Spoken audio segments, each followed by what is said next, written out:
Alright, the equipment you're going to need for today's project will be liquid wrench or WD-40, any kind of penetrating oil will work. You will need socket, wrench, and 15 millimeter socket is what you're going to need, and then some kind of extension. I think this is only a 3-inch. You could use 6-inch, 10-inch, but this is all you really need for it. And then of course you'll need your bushings. I chose this brand mainly because it was a good deal on Amazon where I ordered them. And they're made here in the good old USA, so that's always a good thing. And meet you outside next where we will begin the install.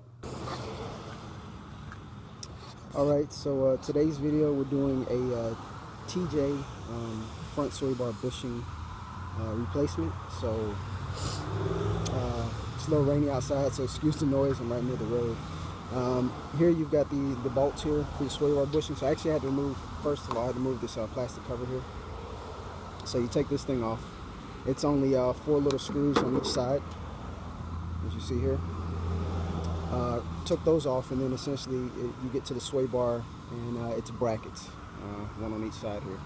So you take the bolts out right here, and you use a 5/8. Now I had an old 5/8 socket sitting around that I used to use for like spark plugs and whatnot. So took that with a little extension and popped them out. These back two were a pain in the ass pretty much. You actually kind of have to hit them at a slight angle. You can't hit them straight on. Pop those off, and then basically pop the bracket off, and then you've got your factory bushings here. They have a slit in them, and you just pop them off. And we're gonna put on these new ones today, right here. So be back in a second. Alright, so we've got the first one installed. It was pretty simple. Literally, I just pried it apart.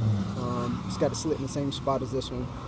I pried it apart and I slipped it on there. Pretty much try to get it in the same spot. And alright, I'll be back after I get the second one installed and start putting the brackets on, okay? Okay, so while I'm trying to tighten this on, I figured let me show you what I was talking about as far as having to get at an angle. Let me see if I can get the camera up in there. Alright, so you see that it's not square on, it's kind of at an angle.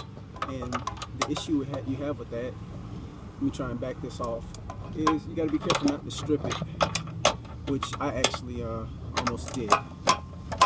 Alright, so if you look at the book here, you can kind of see the little edge right there, that shiny edge. That's where I actually slipped a little bit on it because I was at an angle. So you just got to be extra careful. This side I didn't have any problems with. There's enough clearance between the front fender here and the bracket, so you can get in there pretty easy. It's a lot flatter on this side. So this side's down nice and snug. That side I'll get down shortly. It probably took me maybe, I don't know, 5-6 minutes to get it in. But the main reason I was doing this is that side's not even snug down yet, just this one side here.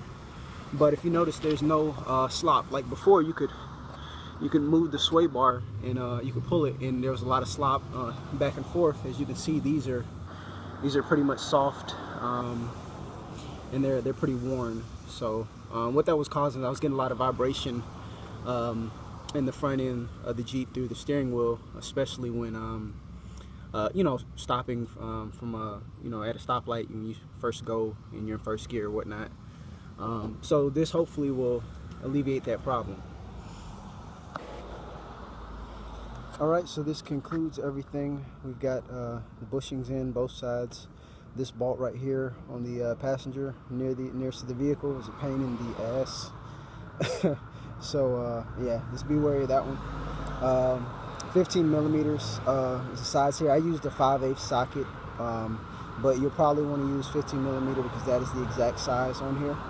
But it's much stiffer now. I'm going to take it out for a test drive later, but I'm sure I'll notice a big difference and won't hear that clunking anymore from my front end. So anyways, a short video on the sway bar bushing install on a TJ. It's a 98 TJ here, but I'm sure this will work between 97 to 06. It should be the same for all the models. Thanks for tuning in. Catch you guys later.